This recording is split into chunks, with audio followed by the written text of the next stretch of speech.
everyone, welcome back to my YouTube channel for my very first video directed for beauty gurus and stylists. So I bet you're wondering, why is a photographer and tech guru doing a beauty and style video? Well, it actually comes from my followers on Instagram. Recently, I've had a lot of people who have these cameras in particular, the Sony a6000, as well as the Sony a5000 and a5100. So many have wondered, how do you actually use one of these cameras to photograph either clothing, makeup, or people's faces if you're doing beauty? Well, I'm actually going to show you the best settings that you can actually use if you're a beginner and don't really fully understand all of the function on this camera, as it is packed with so many different features. Even as a professional photographer, I'm still learning many of them. So with all of that said, we're gonna get right into today's video.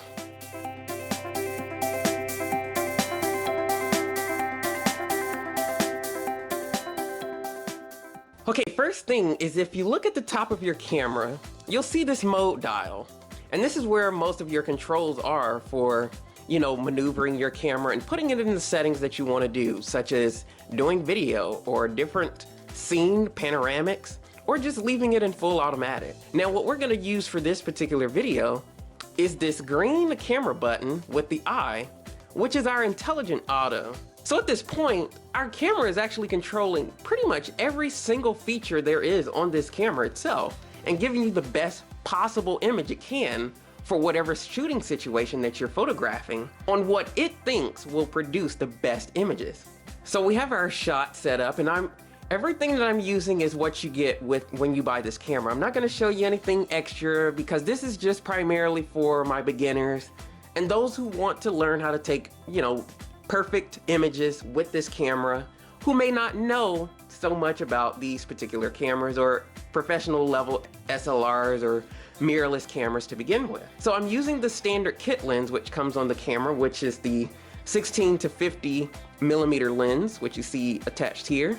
So with the camera controlling most of the features, I bet you're wondering now, well, where do you go from here? It's pretty simple, and it's not that much to talk about. So for example purposes, I just have a whole bunch of soaps, shampoos, gels that I've recently gotten and obtained from many of the hotels that I've been in recently due to my many travels. So thank you to all those wonderful hotels. So we're still in intelligent auto, and so what we're gonna do is set up our frame with where we want it.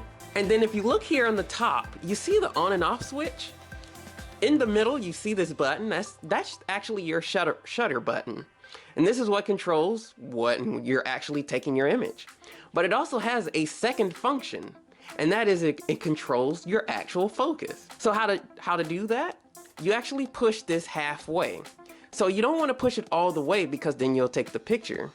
But you're pushing it halfway when you actually see these green lines appear on your LCD screen or in your viewfinder. So what it's actually doing is focusing on what you're actually taking a picture of.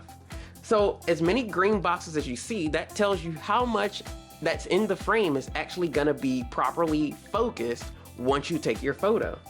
Now, once you have it focused, you don't wanna take your hand off, because if you do that, you lose your focus points. So when you actually are focusing, you want to hold it, and once everything is lit in green of showing you what's in focus, then you push the shutter all the way down to take your image, like this. So as you can see, that's how our image would come out, and that's using natural available light. Now say you're in a situation to where you don't have that luxury. The lighting may be low, or you're needing a little bit of boost by using flash. Now, if you're not like someone like me who has external flashes, you're pretty much going to be using the pop-up flash. So with this, once we've now allowed the camera to recognize that we're wanting to use flash, it's going to compensate and understand that we're using our flash. And so it's going to adjust the settings now, so that way it balances the light out as best as it can. So if we frame our picture again, take our image, you'll see that we have the flash. Now, where that can be suitable for some, it's not the most pleasant when it comes to lighting. What do I mean by that? It actually looks like a deer in headlights type of image because the light is directly on our subject. Now say if you're photographing a person you wouldn't want the light hitting them directly because it'll actually make the makeup that you're photographing look a lot different than what it naturally does in person. So how do we compensate for that? You can actually buy an attachment, which I actually don't have right now, but I was gonna get for this particular video. But I actually have that listed in the description as to what it is. And it's actually something only available to those who have the Sony a6000.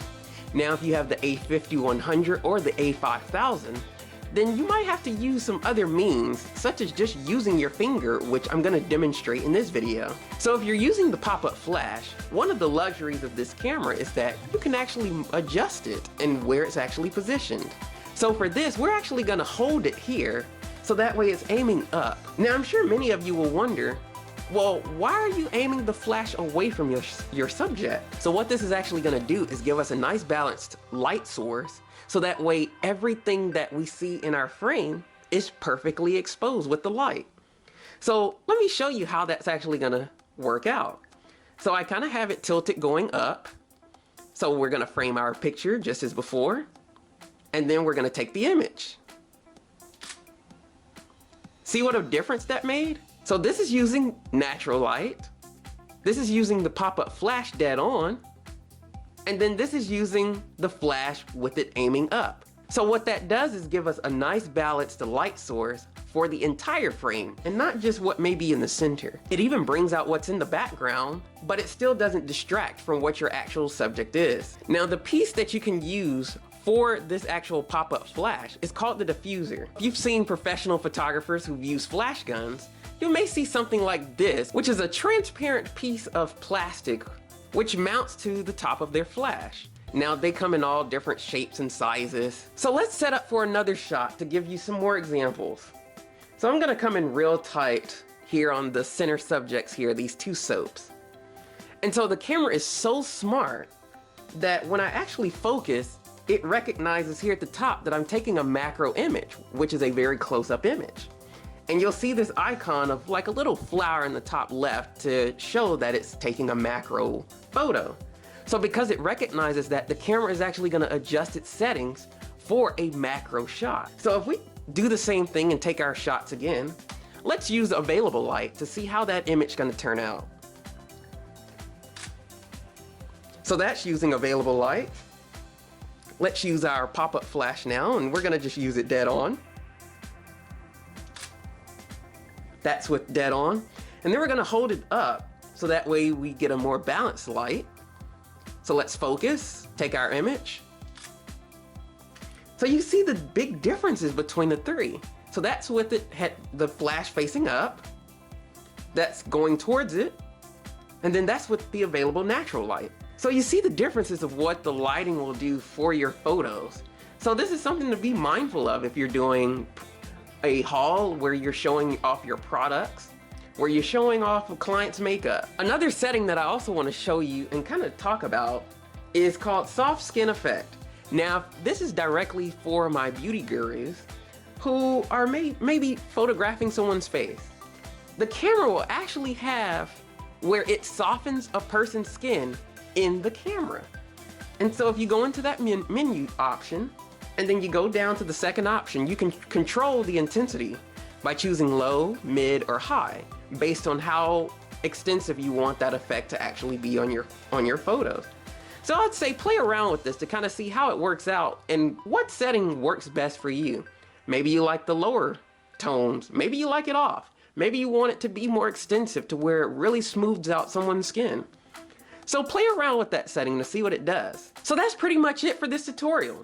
As I said from the beginning, it was gonna be pretty basic because I want those who aren't familiar with professional cameras to actually be able to use this beautiful camera, which has so many features to where just throwing the camera in auto is just as good if you set everything yourself. Now, granted, there are so many greater features that if you did have your camera in a manual mode, you would be able to get even greater images and really do some creative things with your photos. Now, I'll actually save that for my intermediate and advanced video of where I'll do the same things, but I'll actually shoot it in a way that I would using manual controls.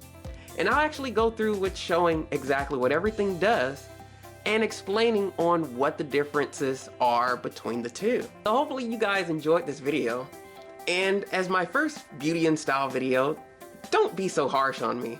I do hope I see a lot of thumbs up on this video, but if not, that will be great critique on me. So hopefully these videos will be a lot better, and hopefully this one was very informative for those who have the Sony a6000, the a5100, and a5000. If you have a different brand SLR, maybe this video was also enlightening to you as well.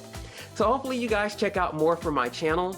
Also check out my website at www.dynamicvisionphotography.com, where I'll list reviews on this camera and also some of the lens choices that I use, and also include examples of my images.